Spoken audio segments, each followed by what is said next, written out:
I'm actually really excited about all the matcha we're trying today. I'm tasting spinach right away. Whoa. Can you try this? In my opinion, this was not the best of the day. Hey, wonderful human beings, welcome back to another matcha taste test episode. It's been so long, I don't even know what episode we're on. To be honest, we were just really busy building Frauth, so I got a little matcha'd out, but I'm really excited because we have 5 brands, including our newest Frauth matcha, to taste test today, and some of them look really promising. If you're new to the series, we are gonna be taste testing all the matcha that you see here, but we're also gonna go a little bit into the brand. So we'll talk about cultivar, single cultivar versus blend, origin and region that it comes from. And to streamline it even more, what we're gonna be looking at include price, color, obviously taste, what I think it would be best applicable for, a little bit of branding because I do love some good branding, and whether or not I would buy it again or drink it again. As always, these taste tests are obviously very subjective, but I do have a pretty extensive knowledge of matcha.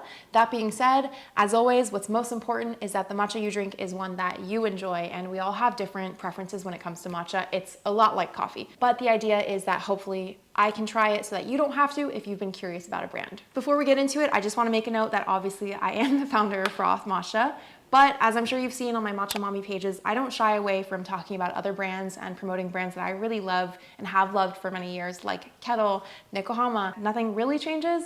I'm just going to include this one because it is a new SKU for us and a completely different matcha to the one that we launched with. Let's get into it. So to start off today, we're going to be trying Matcha Freak. This is actually kind of a mysterious tin because it's one that is unmarked and not the finished product, but I think they just wanted to get it out there for people who really wanted to try it first. So we're not really gonna go too into the packaging or anything because I think that they've already disclaimed that this is not the final form. I will say it's interesting that the matcha was just straight in the tin as soon as we opened it. I'm used to there being like an aluminum bag or something like that. This secret ceremonial matcha retails for $28, which comes out to 93 cents a gram. And the matcha is sourced from Ise in Japan. I don't know if it's a single cultivar or a blend matcha because that information wasn't available yet, but I'm sure maybe by the time this video is out and this matcha is out, we may know more. Let's give it a smell test first and look at the color. Interesting. It has a little bit of like a nori quality, seaweed, but also a sweet, almost like vanilla scent. And the color looks pretty good. Sometimes the tin color itself makes it hard to tell what the color actually looks like, but I'm looking at this prepared matcha in the glass and it's pretty impressive. Yeah, the tin is a little bit of a problem, but again, this is a prototype, so. Now we'll try it solo. Oh, interesting. Very smooth, a little bit more on the bright and snappy side. Not as creamy and rich, and also not super bold. It's a little bit fresher and brighter versus like toasted and roasted, if that makes sense. Not quite the deep umami flavor that a lot of the uji matchas have. I really like that. But there is a tiny bit of astringency, but not in a bad way. Stands out in the mouth, and I think it'll be interesting with milk. And I will note that they are one of the only matchas we're trying today that noted how you should enjoy this, and they specified with 1 ounce of milk, which is what we're gonna do. That tells me that this might be a little bit of a lighter matcha and doesn't need so much milk to be paired with it. I really don't taste any bitter aftertaste, so I think that makes perfect sense to me. I'm actually really excited about all the matcha we're trying today. Here we go. We're trying all the matcha today with almond milk, simple 3-ingredient almond milk. And I feel like this matcha is definitely on the lighter side because once the milk is added, I'm not really tasting the matcha strongly. I think this would actually be delicious Americano, and I did enjoy it on its own. I think I would be happy to drink this again. I've never tried the original Matcha Freak matcha, but this being my first impression is not bad at all. All right, next up we have Hawa Matcha. We had a pretty strong start, so I'm actually excited about this one too. This is their Samidori matcha, single origin. This is actually our smallest tin and our most expensive tin. This tin retails for $32, and that comes out to $160 per gram. This one actually has the origin on the tin too, so it comes from Uji, Kyoto, and I feel like that is one of the most common regions that people purchase their matcha from. They all have a very similar flavor profile to me. Isn't bad, but is definitely not my personal preference. That being said, I feel like you can really taste when a matcha is from Uji. Branding wise, I really love how they have this little image of Japan on the tin, and I think the information on the tin too is really nice. Very minimal, simple, and it's a cute little pale green. All right, let's do first impressions and smell the matcha. In the tin, it doesn't look as bright, but it's also pretty deep, so I feel like you're getting a little bit of shadow on top. It's kind of hard to tell. Smell is really lovely though. Definitely getting that vegetal smell. Actually, it has a very spinach-like smell. And I think that kind of is more common in samidori matchas. So apparently these tasting notes are walnut, nori, and vanilla. I actually think the Matcha Freak one was nori and vanilla. I am smelling vegetal and spinach, very like chlorophyllic. Color looks pretty good. And in the glass, the color actually looks quite nice. Let's try it solo. I'm tasting spinach right away. I think this matcha actually tastes exactly the way that it smells. No bitter aftertaste, and it's a little less bold and round than some uji matcha that I'm used to. This is interesting. Let's try it with some milk. Color looks great. Let's try it. This actually reminds me a lot of the Marukyu Koyamaen matcha because a lot of those have that very spinachy flavor to me, but that flavor is kind of cut by the milk actually, so mild, not super strong in flavor once it's added to the milk, but the color's good. So overall, I would say light, which is unexpected. Would I buy it again? Probably not, but that's mostly because my preference for matcha is a little bit different. Again, if you like more of a chlorophyllic, vegetal forward matcha, I think you'll really like this one. Tasting notes though, I feel like I didn't really pick up on those. I think those notes actually really well describe the Matcha Freak matcha. Next up, we have Mellow Matcha. I'm really excited to try this one. This tin is very standout, and this tin costs $30, so it comes out to $1 a gram. Right away, I noticed that they have a cute little doodle on the front of the tin, and obviously orange, I feel like, is a very uncommon color in the matcha world. It's a lot of white, green, neutral, silver tins. So really fun tin, but it's also really big, especially for 30 grams. This is our largest tin, I think, because it's a premium blend, so we know already it's a blend. And after looking at the website, it turns out it's a blend of first and second flush matcha, which essentially means it's not a ceremonial grade matcha, which typically insinuates its first harvest. So my expectations are a little bit lower, knowing that it is blended with matcha from the second flush. You can harvest matcha 3 to 4 times a year, but the more times you harvest it after that first flush, the lower the quality goes down because you're essentially reaping the same yield off a tree that has already given off its best leaf. Does that make sense? Hopefully you know what I mean. More about this matcha, it is also from Uji, and they do say that it is a culinary matcha, which I always really appreciate. My only criticism of this tin is that there's a lot of space for the amount of matcha that's in there. Same goes for Frauth, I will say, but it's also quite a bit taller. So the scooping experience is interesting. As I was preparing this shot of matcha, by the way, I immediately got the scent of chestnut as soon as I added the water, and it smelled really good. So despite my expectations being lower, I'm actually really excited. Hard to see because it is quite a bit down there, so there's some shadow, but the color looks pretty decent. And the smell is nice. I actually prefer this smell to the last one we tried, Hawa Matcha. A little bit of that roasted smell. Let's try it solo. Whoa, oh whoa. It's like Willy Wonka's chocolate factory. I feel like the taste is changing in my mouth. The first impression you get in your mouth is a very sharp matcha taste, but it also has this like nutty undertone and like a roasty quality. Out of the 3 we've tried today so far, this has like the deepest, boldest flavor, I would say. And I could definitely see this actually standing up to a latte. My expectation is that it'll be pretty good with matcha. And I do get like a chestnut flavor in my mouth that I'm actually really liking. All right, let's try it with milk. Gorgeous color, honestly. I'm very impressed, especially knowing that this is technically a culinary grade matcha. It's a little less vibrant, but that's to be expected with a culinary matcha. As expected, this one actually cuts through the milk quite nicely because it's got a bit of a deeper, bolder flavor. I didn't think I would like this that much, but I think it just goes to show that certain qualities that you look for in a matcha don't necessarily mean it's guaranteed to be good. I'm not sure that I would buy it again, but I would drink it again. And I think this is actually a great intermediary matcha if you're kind of starting out, but you still want something that's pretty decent quality.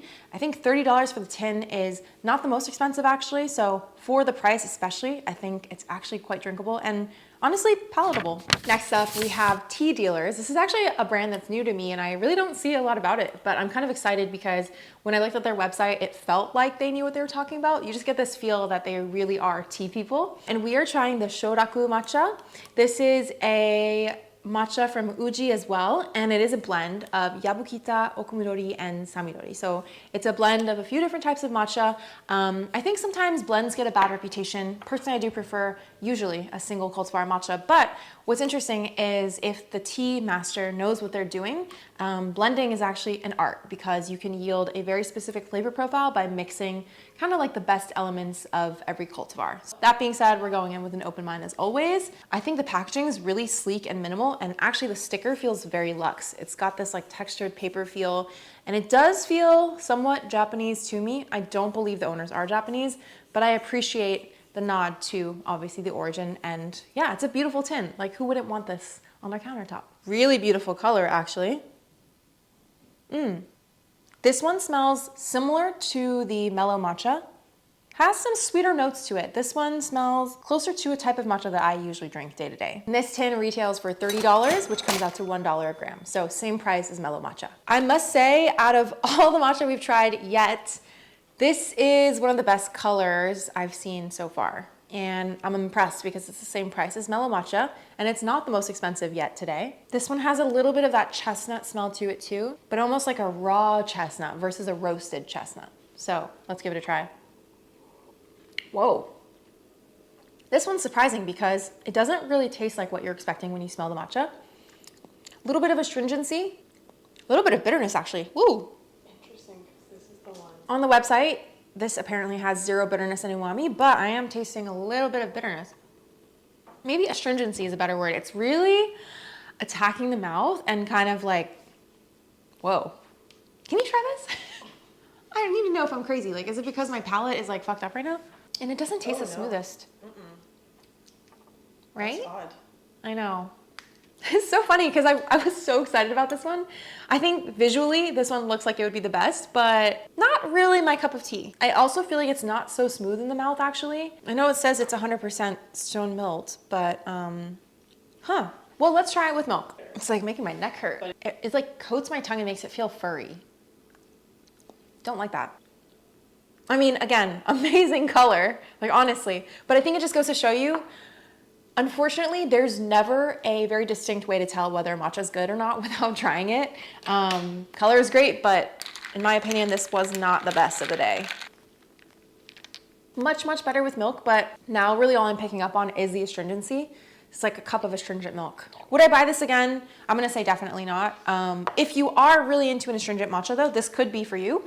And if you're just looking for something with great color, this could be for you too. Potentially for baking, this could actually be good because, I mean, the flavor will really cut through whatever it is you're adding it to. So even if it's like a white chocolate, something sweet, it could maybe work in that application. Me personally, I'm not the biggest fan. That being said, I know they carry a ton of other matchas, so maybe this was just a wrong pick. Alrighty guys, last but certainly not least, we are gonna be trying the Frauth Hana Matcha. Obviously, this is my brand, so that's a disclaimer for you if you were not aware. But as you can tell, I'm not afraid to hype up other brands if they're really good too. And I will say the color of the last matcha from Tea Dealers, I think actually looked even better than our matcha in a tin. But I can almost say certainly that ours tastes better. And this is, of course, my opinion, but you know, I wouldn't have picked a matcha that I didn't really love to give to you guys. So with that in mind, the Frauth Hana Matcha costs $42. Sounds like a big number, but it's actually cheaper than the Hawa Matcha that we tried, the second one we tried today, and it comes out to $140 per gram. As the brand owner, I can let you know that one of the reasons why our matcha is at a more premium price is that we really make sure that we're working with generational family farms, that they're paid appropriately. There's a lot of things that go down in the tea industry that I think people are not quite savvy to yet, and I want to do everything right, especially as somebody who is part Japanese too. It is an Okuminori matcha, which is my personal favorite cultivar. It's first flush from Yame, which is the southern part of Japan, and tea grown in Yame is known to be a little bit more naturally sweet, less bitter, and also less of that umami flavor that is typical in an uji matcha. First impressions, obviously I've seen this before, but looks really beautiful in my opinion, but I think it looks even better once you add water and start whisking it in the bowl. Definitely smells on the nuttier, roastier side, and it's actually pretty fragrant. Let's try it solo. The color I think looks pretty gorgeous. I think it's actually on par with the Tea Dealers matcha, if not just a touch lower in vibrancy, and I don't mind saying that. All right, let's try it solo. It's smooth, no bitter aftertaste, not super umami, but I do feel like there's a bold flavor. It's like nice on the tongue, which I know is a weird thing to say, but the more you drink matcha, especially prepared like this, I think you'll notice it more. I love this matcha.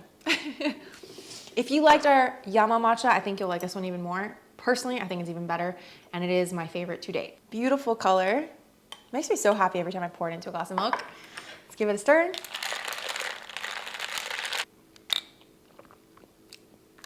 This I like because you actually taste it through the milk. I think this is more typical of okumidori matchas, which in my opinion make for a better latte. There's a richness that comes through, but no bitterness really. I could drink this all day. And I'm so happy we're ending on a good note. Would I buy this again? Yes, absolutely. It would be crazy for me to say otherwise because I really, really feel so strongly about this matcha. It's one of our favorites, and right now we are running a little low on stock. So if you're seeing this video, grab yourself a tin or grab a refill. We have plenty of those, and we will be adding more to replenish stock soon. I think this would actually be a great matcha for anybody who is really into the tea game and also anyone starting out because it lacks a lot of the bitterness that I think makes people feel like they're averse to matcha. So I think this is a great place to start. Crowd pleaser, if you ask me, and great for lattes, also great solo. I don't know what else to say. It's really good. All right, so final thoughts and the lineup we have from favorite to least favorite. We have Frauth at the top. Not even just being biased, there are some matchas that I would put maybe before Frauth, but not today. And overall, the color across the board looks pretty good.